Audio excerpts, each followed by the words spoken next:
आखिरकार यूपीपीसीएस का कैलेंडर जारी हो गया है साथियों। और यूपीपीसीएस के कैलेंडर को देख कर के छात्रों में थोड़ी निराशा ज़रूर हुई है।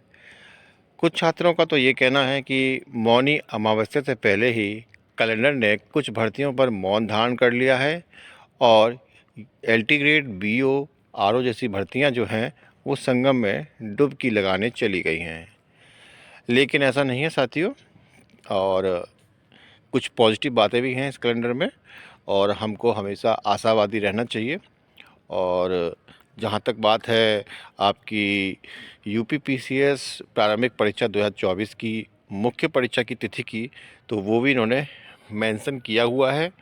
और इसके अलावा आप देखेंगे कि जो यूपीपीसीएस जो प्रवर अधीनस्थ सेवा की जो बोले प्री परीक्षा है 2025 की, उसकी भी तिथि इन्होंने दी है।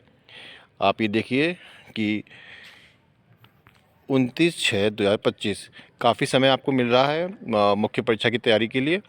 और अगर देखें हम सम्मिलित राज्य और प्रवर अधीनस्थ सेवा प्रारंभिक परीक्षा 2025 की, तो उसकी भी तिथि इन्होंने दी हुई है, जो कि आपकी 12/10/2025। तो जी हाँ दोस्तों, आपकी जो 2025 की पीसीएस परीक्षा है प्रारंभिक परीक्षा, वो आपकी 12/10/2025 यानी कि 12 अक्टूबर को होने वाली है। और लगभग 1 वर्ष से ऊपर लग जाएगा। और अभी आप फ़िलहाल अगर आपने प्री की दिया है परीक्षा और अगर आपके 80 से प्लस मार्क्स हो रहे हैं, तो फ़िलहाल आप मुख्य परीक्षा की तैयारी करें। उसके बाद ही आप प्रारंभिक परीक्षा की तैयारी करें, क्योंकि ये काफ़ी समय आपको इस परीक्षा के लिए मिल रहा है। सबसे ज़्यादा जो वेट हो रहा है, इंतज़ार हो रहा है, वो हो रहा है आपका आरओ के लिए, एलटी ग्रेड के लिए, बीओ के लिए।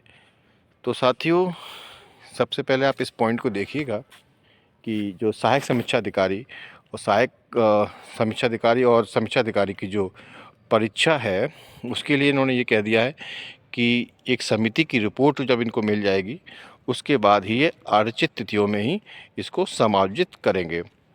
चलिए, तो ये तो आप मान के चलिए कि ये जो परीक्षा है आरओ की, वो आपकी अप्रैल या अप्रैल के बाद ही होगी, क्योंकि आरक्षित तिथि जो है वो अप्रैल और अप्रैल के बाद ही हैं।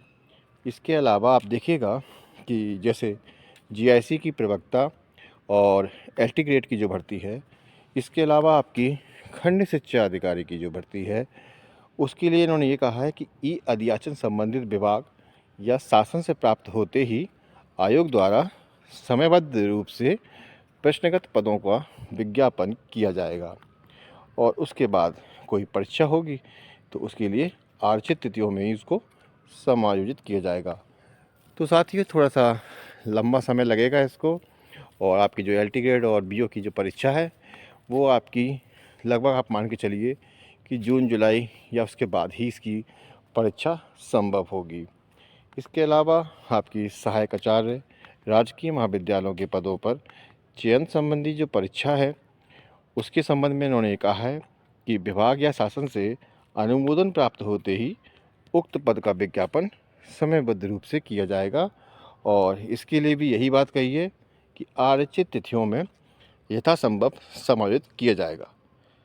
चलिए साथियों, जिस किसी ने भी ओटीआर ना किया हो, वो कम से कम ओटीआर तो कर ही ले, क्योंकि आने वाली भर्ती के लिए ये बहुत ही अनिवार्य है और बिना ओटीआर के आप इसमें अप्लाई नहीं कर पाएंगे। तो साथियों, ये तो रही सूचना यूपीपीसीएस कैलेंडर से संबंधित। आपका कोई सुझाव हो तो आप कमेंट ज़रूर कीजिएगा और वीडियो लाइक करें, क्योंकि आपके लाइक करने से मोटिवेशन मिलता है और ऐसे ही वीडियो बनाने की प्रेरणा भी। तो साथियों, अपने साथियों में इसको शेयर करना ना भूलें। नमस्कार।